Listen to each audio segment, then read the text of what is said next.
चलिए स्टूडेंट, हम लोग क्वेश्चन नंबर 8 को सॉल्व करते हैं। देखिए क्वेश्चन नंबर 8 में क्या कहा जा रहा है, यदि ए और बी क्रमशः -2 और 2-4 हो तो बिंदु P के निर्देशांक ज्ञात कीजिए ताकि AP = 3/7 AB हो और P रेखाखंड AB पर स्थित हो। ये जो P रेखाखंड है, जो P है रेखाखंड AB पर स्थित है। ठीक है, चलिए एक रेखाखंड आप AB बनाइए। तो ए हमारा क्या हो गया, एक रेखाखंड हो गया ए बी। ठीक है, ए रेखाखंड ए बी हो गया और इस रेखाखंड ए बी पर एक बिंदु पी है। ठीक है, बिंदु क्या है, पी है। तो बिंदु पी आप यहां पर बना लीजिए, ए हमारा बिंदु पी हो गया। अब देखिए मैं बिंदु ए का निर्देशांक क्या दिया है, क्रमशः ए का निर्देशांक -2 है और जो बी का निर्देशांक है 2-4 है। चलिए जितना दिया लिख लेते हैं। सॉल्यूशन दिया है ए का निर्देशांक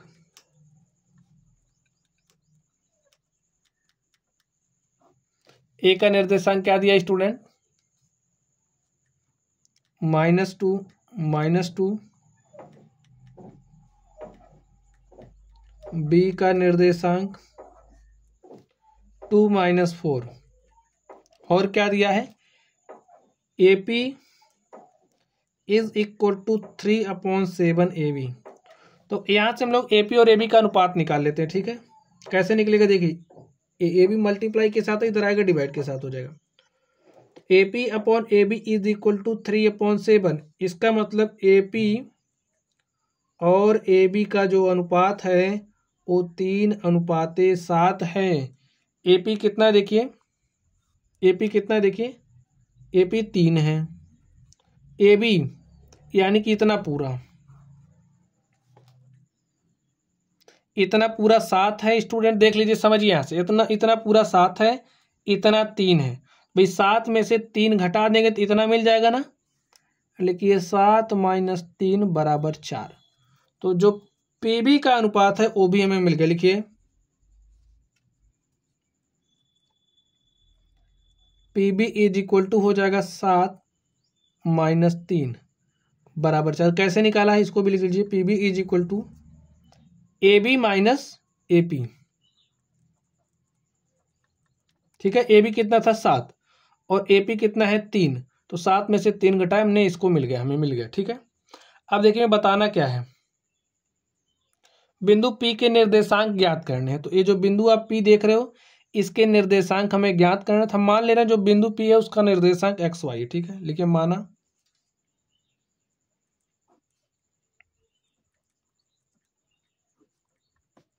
बिंदु P का निर्देशांक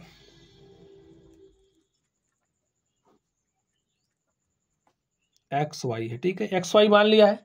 अब यहां से देखिए हमारा x बराबर क्या हो जाएगा, इस x को निकालना चाह रहे हैं, कैसे निकालेंगे, x = अब स्टूडेंट आप लोग फॉर्मूला याद करिए। देखिए फॉर्मूला हमारा क्या होता है, समझिए हमारे पास कोई रेखाखंड है, ये रेखाखंड क्या है, P और Q है। इस रेखाखंड को कोई भी बिंदु R, x और ये जो बिंदु R है, बिंदु R का निर्देशांक XY है। रेखाखंड PQ को M1 और M2 के अनुपात में अगर विभाजित करता है तो इस केस में जो बिंदु R है उसका निर्देशांक क्या हो जाएगा, बिंदु R का निर्देशांक यानी कि x = होएगा M1। ठीक है, अब बिंदु P का निर्देशांक हमारा x1 y1 है और बिंदु Q का निर्देशांक x2 y2 है। तो इस केस में फॉर्मूला क्या होगा, x = होगा M1 x2 + M2 x1 upon में M1 + M2। ठीक है, y क्या हो जाएगा, देखिए y = होगा M1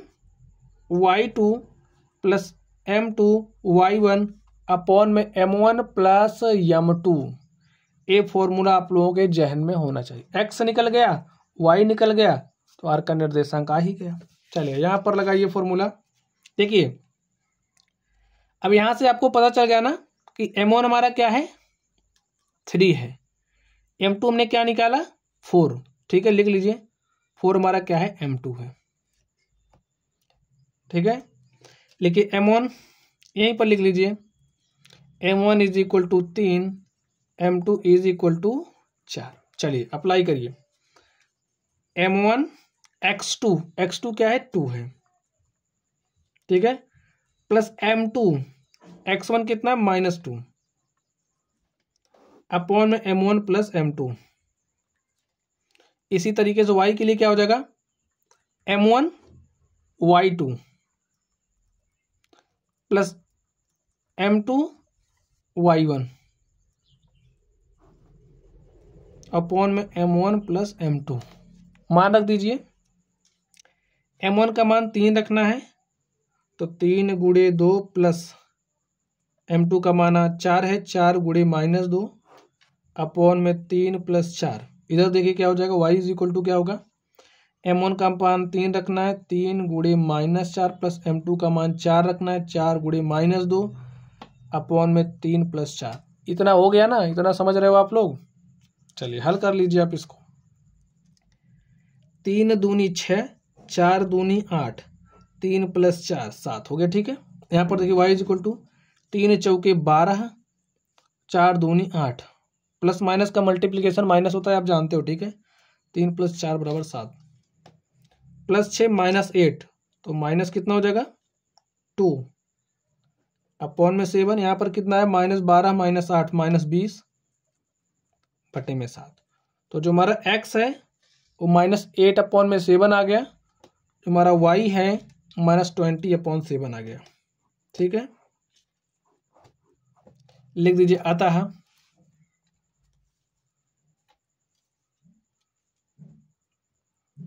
अतः बिंदु P का निर्देशांक